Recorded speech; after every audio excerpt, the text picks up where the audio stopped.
The Seattle Seahawks about to play for a Super Bowl championship. Joining us now on the show, You Better You Bet Westwood One Sports, presented by BetMGM, with Nick Kostos, one of the greatest Seattle Seahawks of all time, the legendary Shaun Alexander, here on the show. Shaun, welcome back to You Better You Bet. How's it going, my man? Very good, brother. How you doing? I'm doing great. How many kids do you have? So we are pregnant with number 14. So stop it. In February, we're about a month away, about 3 weeks now. Congratulations. Yep, baby number 14, 11th girl.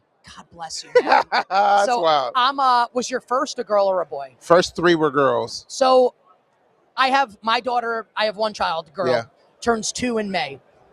Before I found out what gender she was, I wanted a boy. Yeah. And then now that I have a girl, I feel like I almost can't imagine not having a girl. Yeah. Was it the same for you? Did you want a boy before the first one? I don't even think I thought like that because we didn't know. You know, we had our oldest daughter, Heaven. We had her right during a game day. So it was like, you know. You didn't know in advance. You found out. Yeah, we found out there. So we go to the hospital. It's game day. I drive over there to the hospital. Me and my wife over there. We have the baby. I'm like, oh my goodness, it's a girl. We're all excited. We're just happy. My mom's there. Her mom's there. The doctor's like, man, are you going to go to the game? And I was like, no, I think we're going to just be there. And then all of a sudden, I could feel like he was angsty, and my wife was like, wow, So we jumped in the car and we drove to the game. That's awesome. How'd you play? Great. I mean, duh. Yeah. So the first 2 carries were like 17-yard runs, and then we ended up coming back. It was against the Rams, and we beat the Rams, and it was just sweet. It was actually the first time that we owned the Rams because they had the Marshall Faulk, Mark Bolger. They were like the greatest show on turf, and then we beat them there. We're like, oh yeah, we're about to be that squad. So it was good. So I think you'll be able to give me some good advice, and probably a lot of people in the audience as well. So I have one child now, and we're going to try to have. My wife is not pregnant. We're going to try to have another child. Right? Yeah. And I think sometimes. Not that it's not the hardest. It's not easy. Yeah. But like, wow, we have 1 and this is what it is. What's it going to be like with 2? You're about to have your 14th. What advice would you give young parents out there that are like, oh my God, like multiple children? I would say the biggest issue with anything is where you scare yourself into all the what ifs. And if you did what ifs for everything, you would never drive your car. You would never turn on the TV. What if something bad's on the TV? Yeah. You would never use a knife. What if I cut myself? Yeah. And so having a kid is still the same thing. You can't play the what ifs, and because if you go there, you'll cycle yourself in there. You actually got to slide to the other side. Man, what an honor and what a privilege I'm get to have by doing this. Man, it's gonna be an honor to have another kid. What a privilege it is that I get to raise this next warrior. This is going to be so much fun. Hard work, yes, but worth it, yes. I know that this is a silly question. Yeah. I know that. And I know that if and when, hope God willing, when I have a second child, that I'm not going to feel the way that I'm about to say to you. Yeah. It feels like, and I'm curious if you felt this way when you just had one child. Yeah. I say to my wife sometimes, I do want to have another child, but I almost don't. Because I love my daughter so much, and I can't imagine ever loving another child the way I love my daughter. Yeah. Did you feel that way? And I'm guessing that goes away, and you love all your kids exactly the same. Well, I think it's different. So I'm a candy person. Okay. I love Snickers. I like Rolos. I love Sour Patch Kids. I love peanut M&Ms. I've never once thought, I don't need to eat peanut M&Ms because I got Snickers. Those 4 candies I just told you are so different. Yeah. You know what I mean? So different. I go into Twizzlers. Twizzlers and Sour Patch Kids are kind of close, but even they're a lot different. I haven't heard someone say in a minute that they like Rolos, which is the chocolate caramel, yeah, right? That's right. Yeah. Okay. So once again, I've just named 5 different candies. Some of them are kind of close. Peanut M&M, Snickers, they both have chocolate and nuts, but Sour Patch Kids, they're both licorice. Yeah. But they're all so different. I love all of them. That's how it is with kids. If you got to have another candy, you're not going to be like, well, man, I just ate this, so I'm not even going to want the other one. You still want it. You still remember the good times. You remember moments. And there's some moments where, honestly, M&Ms are going to be great with this moment, and there's some moments where Twizzlers are going to be great with that. That's also the same way it is with kids. I absolutely love that, man. Something I don't love. Can you explain to me, or not, how are you not even a finalist for the Pro Football Hall of Fame?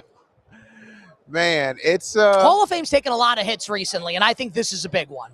Yeah, it's definitely interesting. Uh, I always want to give honor and respect to people that have to vote and have to do it. Um, I just don't know if I understand the formula. You know what I mean? Because to me, I think Hall of Famers are guys that are set apart, guys that had changed their program or took them to championship status, guys that broke records, guys that did things that have not been done before. And I'm still the only guy to have 5 touchdowns and a half, so that could be a game. I'm still one of the only guys that have 28 touchdowns. You know, I had 1880 that one year. Think about that. That's a season. And I sat out of 7 fourth quarters. You know what I mean? Sat out of 2 games at halftimes. So I said I missed 9 quarters. So you could say that was a great season. I'm the first guy to have 15 touchdowns or more and over 1,000 yards in 5 straight seasons. So you could be like, well, that's longevity. You know, even if you go that, like, there's sometimes when the situation feels like, oh, he just got lucky, he had a great offensive line. And you're like, I can understand that. But I had 110 touchdowns in high school as an All-American, was the number 1 player in high school. I don't think anyone feels that way. It's by crazy. The way, about what you're saying. Because look, like, it's like with I'll compare you to Terrell Owens for a moment, just from this respect. T.O., I felt like, was a first ballot Hall of Famer. He didn't get into the third ballot. And there are guys that you watch, I had Emmitt Smith on earlier, right? Where you watch them and you just think, this is a Hall of Famer. Yeah. And it's kind of like, I'll use an example, like you're either pregnant or you're not, right? Yeah. You're either a Hall of Famer or you're not. Like you watch Shaun Alexander, like Shaun Alexander's a Hall of Famer. Yeah. And that's where I feel like this is kind of twisted a little bit. Now, you use the word interesting, right, to describe it. I am guessing you have stronger feelings about it.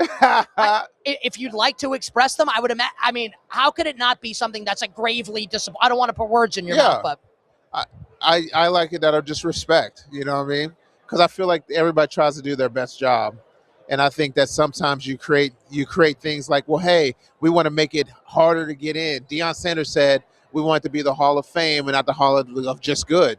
And I'm like, I agree with that. Yeah. So what's it mean to really be that dude? Is that everybody knows it. You know what I mean? And so, so I want to just be respectful and be like, they've got a task, but it should be easy. I think I told you this last year when you came on the show. I'm a Giants fan. Yeah. I wanted the Giants to draft you. Yeah, that'd been fun. Kamish gets up to the podium and goes, the New York Giants select Heisman, and I'm just like, oh, no. No disrespect to Ron Dane, but I wanted Shaun Alexander. Yeah. I think you said last year you thought the Giants were going to draft you, right? I did. I thought that was a done deal. I thought if the Ravens didn't pick me. They picked Jamal Lewis, and they picked Jamal Lewis. Who was an awesome player in his own right. Very good. Very similar. They wanted a guy that could run it. I knew the Giants. I was like, Giants low-key. They get a tailback with that defense. Kerry Collins quarterback. I'll take them right to the cup. And when they picked Ron Dane, I was like, ooh, okay, that's saying a lot. I'm going to let y'all do what y'all do. Man, and then you would, if that had happened, the Giants went to the Super Bowl, you would have played Jamal in the Super Bowl, and we would have won. I have to be honest. I love the Giants, and I think you're a Hall of Famer.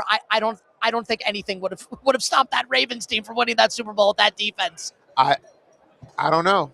I did well against the Ravens. Would have loved to have found out. I'll tell you what. Know? Couple more minutes with Shaun Alexander here on You Better You Bet. We'll talk about Stand Together. You're an ambassador for them. We'll get to that in a second, but let's talk about your old team, the Seattle Seahawks. Yeah, beautiful. Playing for a Super Bowl championship on Sunday. What do the Seahawks need to do to win a Super Bowl championship, the second Lombardi trophy for the team? Yeah, it's great. They're in a great position to do this. Their defensive front's amazing. So their D-line is good at, you got 8 different individuals that no one would be like, this guy is the best.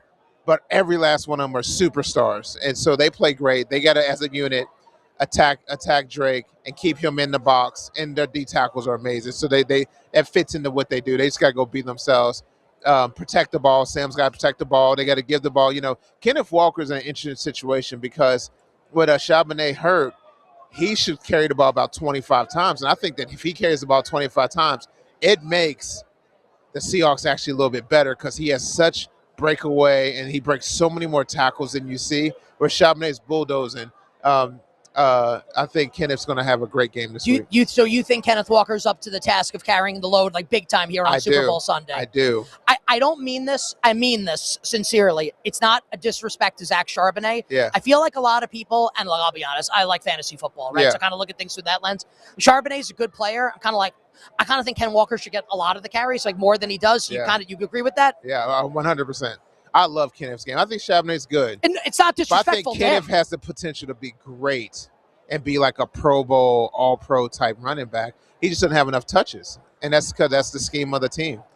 Tell us about what you've got going on for our friends that stand together in the NFL. Yeah, man, Stand Together is amazing. I just my great relationship with them. We get to help build the philanthropic locker room, man, and giving guys the opportunity to go be themselves, touch into the things that they really desire, and go impact communities all over the country. It's one thing to have to go scoop the mashed potatoes because you're feeding a food bank. It's another thing when you're saying, hey, I'm going to be a star, and I'm going to go promote, and I'm going to go tell everybody about what it is. And if I scoop mashed potatoes, good. But if I'm the one that's helping bring all the attention, I might bring 1,000 more eyes, 1,000 more hands to go watch this one community grow. And so we're just trying to encourage and challenge guys to not just start your own foundation, not just you yourself do it, but use the best self. If we're business, it would make sense. But in the philanthropic world, let's think like business people. What is the best thing you could do to go help communities? And the players, it's really bringing attention to it and really moving forward. I love everything you got going on off the Yeah, field. it's great. Man. Congratulations on the impending 14th Yes. child. Shaun Alexander joining us on the show. You're the man. We try to be, man. And should be Hall of Famer Shaun Alexander. More You Better You Bet coming up next.